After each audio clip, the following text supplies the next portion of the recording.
Hello family, and welcome to my channel. My name is Justina and today I'm going to be taking you through how to sew this stylish A-line dress with side pleat details. I already have the pattern tutorial, but today I'll be showing the step-by-step method. So for this tutorial, I made use of two trouser lengths of crepe fabric, and we're going to be starting with the front pattern. Now, the first thing you're going to be doing is that you're going to be adding 0.5 inches round every part you are going to be joining. Around every part you are going to be joining, and on the side, this particular side of the center front, I added about 1.5 inches, and this is because I'm going to be joining the upper part to the center front when I'm done joining the side fronts, and I realized I might have a shorter length, so I just added 1.5 to increase the length of this side, of this front side, and added like 0.5 for that purpose, then 1 inch extra for my own seam allowance. So that is why there was an additional 1.5 on that side details. So after doing that, I just went ahead to cut the front pattern. As you can see, I started with the upper part that has a curve, and after doing that, I'm going to be going to the center front. So on the upper part, I added 0.5 inches. On the lower part, to increase my length, I added 2 inches. This is optional depending on the length you want. Then on the side, I added 0.5 inches, as you can see. But next, I added 0.5 on this lower end of the side front, and on the side, like I said, I added 1.5. Then on the front part of the side, I added 0.5 inches that I'm going to be using to join to the center front. I hope you understand. Just follow through what I'm doing in the video. And this is what I have at the end of the day after cutting the front pattern. So when I open up the center front, I cut the center front on fold. When I open it up, this is what it looked like. So I'm going to be placing my side on one end like this, as you can see, and the other end is going to be looking like this. So what I did here was just to hold this down with a pin so that I'm going to be accurate when I want to join the two pieces together. So I would advise, especially if you're a total beginner, you want to use a pin to hold this down so that you will not get confused while sewing the side and center front together. Now, after doing that, after sewing these sides together, I'm going to be joining the upper part. As you can see, the upper part also was cut on fold. After opening it up, this is what I'm going to be having. So I'm going to be joining the midpoint of the upper part neckline to the midpoint of the center front, that is after joining my side to it. Now, for the back pattern, I'm going to be making use of the front pattern to cut the back pattern. As you can see, there is no distance here at all because I'm going to be cutting it together. Now, I added about 1.25 inches for my zipper allowance. Depending on your preference, you want to add that. Then for the side of the back, I'm going to be measuring this directly on fabric because I don't want to make use of the front, because the front already have the space for the front darts. So what I did was to divide my shoulder to waist measurements. I indicated it, my shoulder to my hip round. I divided it by 4 and I placed it on my shoulder to hip line. Same for my waist measurement, and I just connected it for my bust region of the upper part. Then I shaped this into what you can see. So the next thing I did was to bring the front side for guide in order for me to be able to make my slant, because one thing that is very important in this particular pattern is that the slant for the front and the slant for the back must be equal, because you are going to be adding your pleat details, so both sides you must have the same shape there. So that was what I had to do. I just had to bring my front in order for it to guide me in making my slant to curve into my center back. I hope you get that. Okay, so once I was done doing that, all that is left for me now is just to cut, and that is what you are going to see me do. So just like the front where I added 0.5 inch round every part, I'm going to be adding another fabric too. I ensured I did same for my back pattern, and just like the front, that I added 2 inches on the center front on the lower end to increase my length. I ensured I did same for the back pattern. So this is what it's looking like after cutting. This is what I'm going to be having for the back pattern.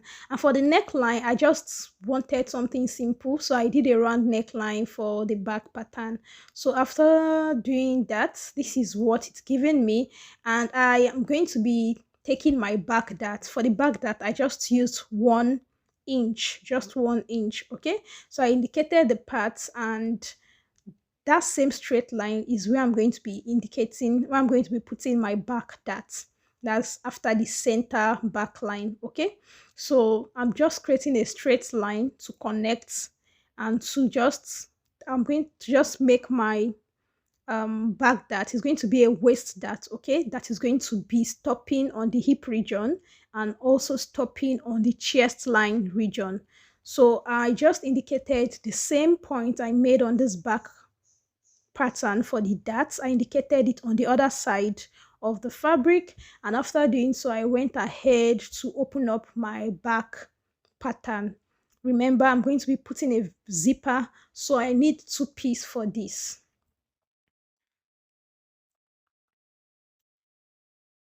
So after doing that, this is what my back pattern is going to be looking like, and that is my zipper allowance that I'm taking in. So at the end of the day, this is what I should have after joining together. Now, what we are left with is the particular details, like the side pleat details, and for this you are going to be needing some amount of fabric. Okay, this is totally up to your preference, but this is what I have left of my fabric and I had to make do with it.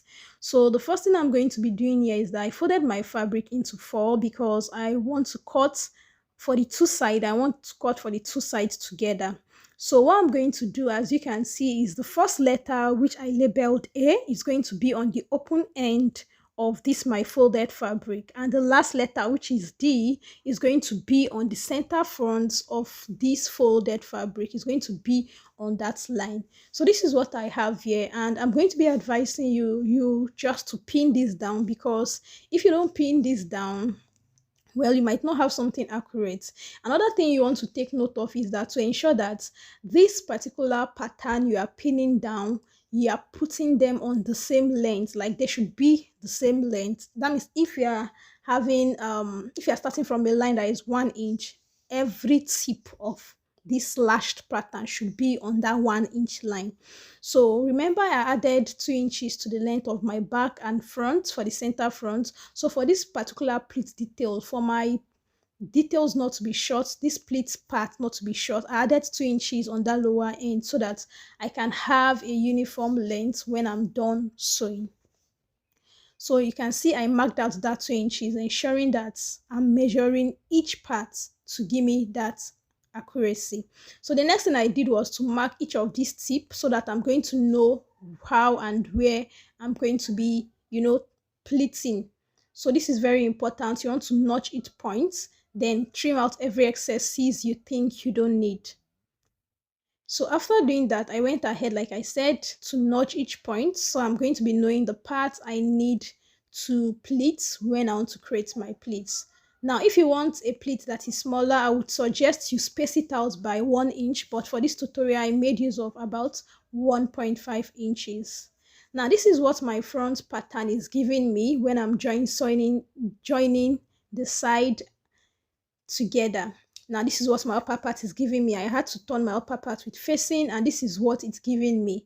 Now I'm not even going to lie to you. You want to take your time with this curve. Okay, the trick I did here was to iron out my center front to give me that crease line. Same for my neckline. Then I pin both points together.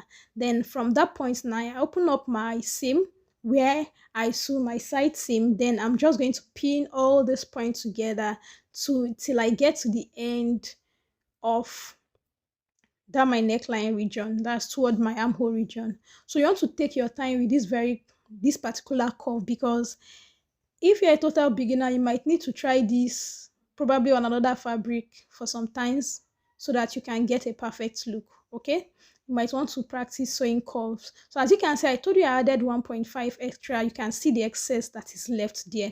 Now, after pinning that, I'll be sewing that on my machine, and this is what the back pattern is looking like too after sewing my darts.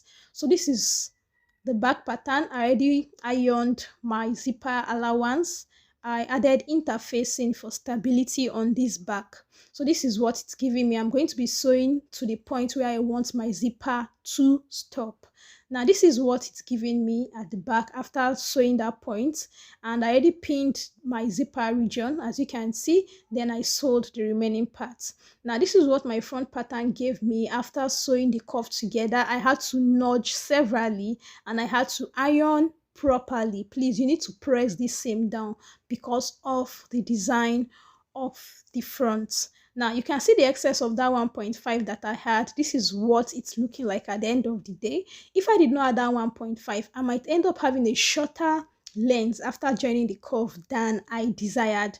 But the way I'm having excess, I'm still happy because I know that I can easily trim rather than to have a short fabric at the end of the day. Okay, so now the next thing I'm going to be doing is at this point now, I'm just going to be placing the back and the front together, and I'm going to be trimming out my excess. But before then, you want to go ahead to check if your measurement are accurate for that front. Check out your bust round divided by 4, check out your waist round divided by 4, and of course your hip measurements. You need to check that out. So this is my back pattern. So I just went ahead to place my front pattern on it, my front block rather, on it, and I'm just going to be joining the shoulders together, and of course the side. If you notice the side for the back, I had some excess. It's okay. I'm just going to be trimming this out. The excess I don't need, I'm going to be trimming this out. This is because I used my front pattern to cut out my back pattern. So all these excesses that I don't need, after measuring out my bust round divided by 4, I had to